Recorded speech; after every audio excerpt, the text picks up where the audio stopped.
오늘도 말씀으로 하루를 시작하시는 모든 분들을 주님의 이름으로 환영하고 주님의 이름으로 축복합니다. 오늘은 갈라디아서 강의 그 첫 번째 시간입니다.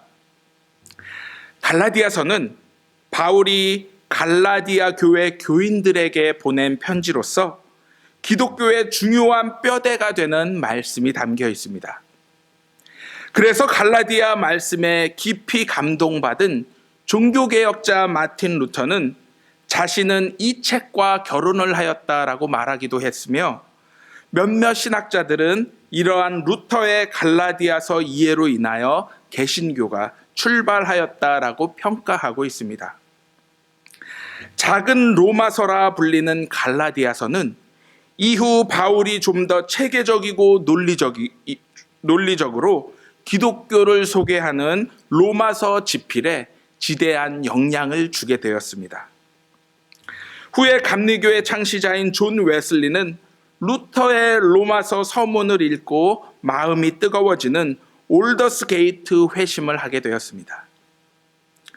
지난주 사도행전 1장에서 7장의 교회 탄생 이야기를 마치고 어떠한 말씀을 성도님들과 나눌까 고민을 하다가 많은 신앙인들에게 영향을 준 갈라디아서 말씀을 통해 먼저 우리의 모습을 돌아보고 다음으로 우리가 직면하고 있는 여러 신앙적 고민과 위기들에 대한 해법을 함께 모색해 보고 싶었습니다.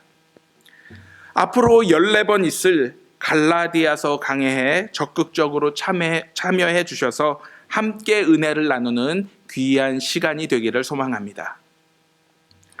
먼저 갈라디아서는 믿음으로 의롭게 된다라는 주제 때문에 신약 성경에서 중요하게 여기는 책 중에 하나가 되었습니다. 이 책은 종교개혁 시절 당시 로마 카톨릭과 개신교가 믿음으로 의롭게 된다는 교리에 대하여 논쟁할 때 늘 언급되는 책이었습니다. 하지만 이 책의 본래 목적은 바울이 신학적인 논문을 쓰고자 했던 것이 아닌 이방 사람들을 전도함에 있어 잘못된 방법을 올바르게 바로잡고자 했던 것입니다. 이 서신은 갈라디아에 있는 여러 교회에 보내는 편지다라고 오늘 말씀에 기록이 되어 있습니다.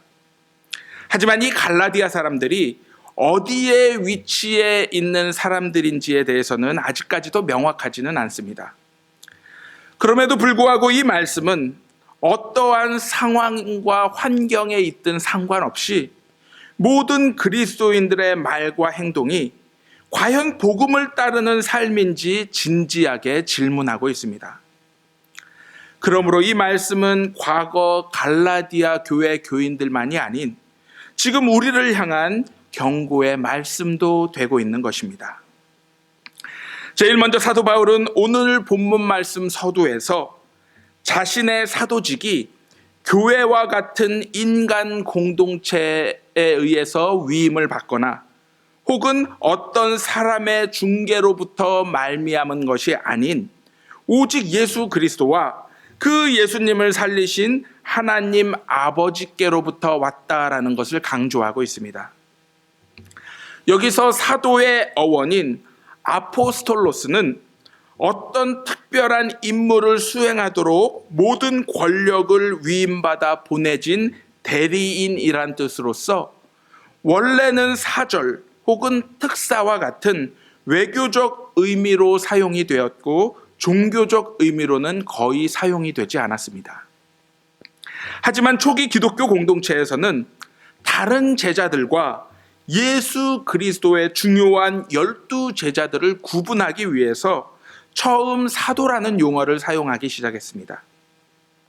즉 사도란 예수님께서 직접 부르시고 선택한 제자로서 예수님에게서 능력을 받아 하나님 나라를 선포하도록 파견된 사명을 띈 사람만을 가리켰던 것입니다.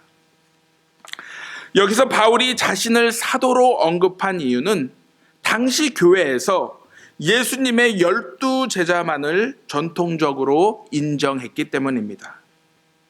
즉 바울은 원래 예수님이 부르시고 선택한 12 제자 가운데 하나도 아니고 또한 예수님을 직접 눈으로 생생히 목격한 증인도 아니었기에 바울은 진정한 사도가 아니며 그가 전하는 모든 복음은 예수님의 가르침이 아니다라고 강하게 주장하는 사람들이 갈라디아 교회 안에 있었기 때문입니다.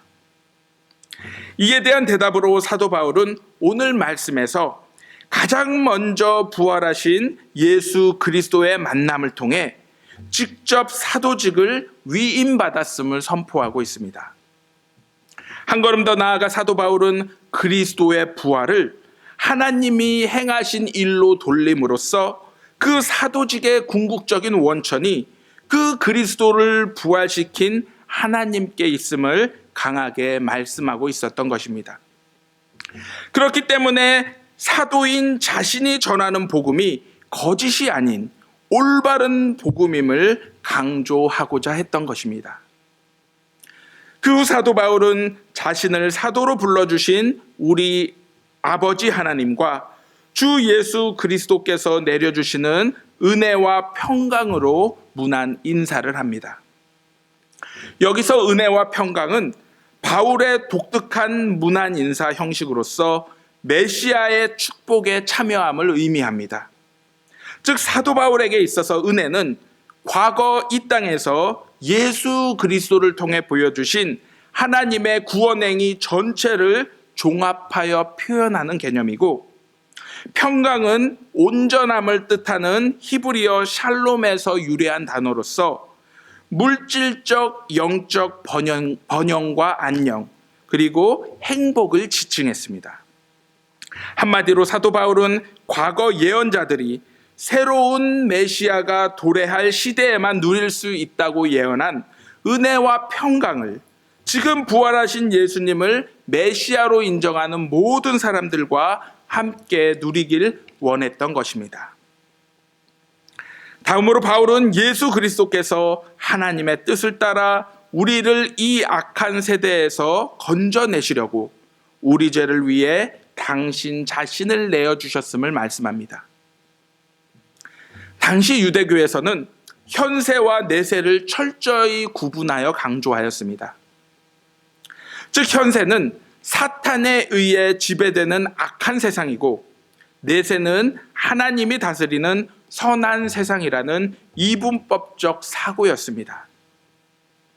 하지만 예수님은 자신을 십자가에 희생하심으로써 두 세상을 한 세상인 하나님의 나라로 합치셨으며, 과거 사탄이 지배하고 있다고 믿었던 지금의 현세부터 예수님은 우리 모두를 죄에서 구원하고 계심을 강조하고 있는 것입니다. 여기서 갈라디아서의 명확한 주제가 드러나고 있습니다. 바울과 갈라디아 교인들의 견해 차이의 중심에는 바로 예수 그리스도가 있었습니다. 즉 바울은 당시 자신을 내어주신 예수님의 모습을 강조하며 예수님은 우리 죄를 위해 죽으셨음을 선포하였습니다. 또한 하나님과 갈라디아 교인들 사이를 우리 아버지 하나님의 뜻을 따라라는 말을 사용해 부자 관계로, 아들과 아버지의 관계로 언급함으로써 예수님의 대속적 죽음을 통한 그들의 구원이 모두 우리 아버지이신 하나님에 의한 것이라 선포하고 있는 것입니다. 우리는 앞으로의 말씀을 통해 이러한 견해 차이를 사도 바울이 어떻게 설명하고 해결해 나가는지 보게 될 것입니다. 오늘 사도 바울의 말씀 속에서 예수님이 이 땅에 오심으로 말미암아 이 악한 세상이 하나님이 다스리는 선한 세상으로 시작됨을 발견하게 됩니다. 사탄의 세계에는 용서, 격려, 회복, 구원이라는 단어가 없습니다. 하지만 예수님이 오심으로 시작된 하나님 나라에는 언제나 구원과 회복, 그리고 그로 인한 은혜와 평강이 넘쳐 흐릅니다.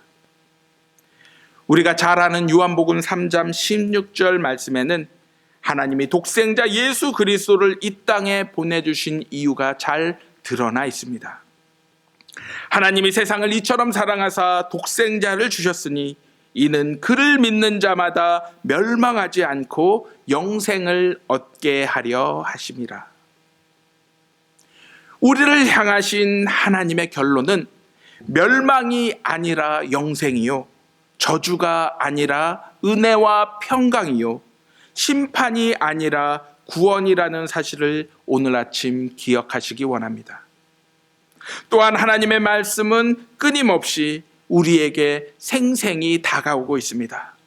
나는 내 하나님 여호와다. 가장 좋은 것을 내게 가르치고 내가 반드시 가야 할 생명의 길로 이끄는 살아계신 하나님이다. 오늘 이 시간 주님이 주시는 말씀을 통해 다시 한번 우리 마음의 문을 열고 우리를 향하신 주님의 뜻과 말씀을 소중히 받아들이고 행하기를 원합니다. 그리하여 그 말씀을 믿고 의지함으로 말미암아 앞으로의 우리 삶이 가장 유익하고 좋은 것으로 차고 넘칠 것임을 확신하는 저와 여러분들이 되시기를 주님의 이름으로 간절히 기도합니다.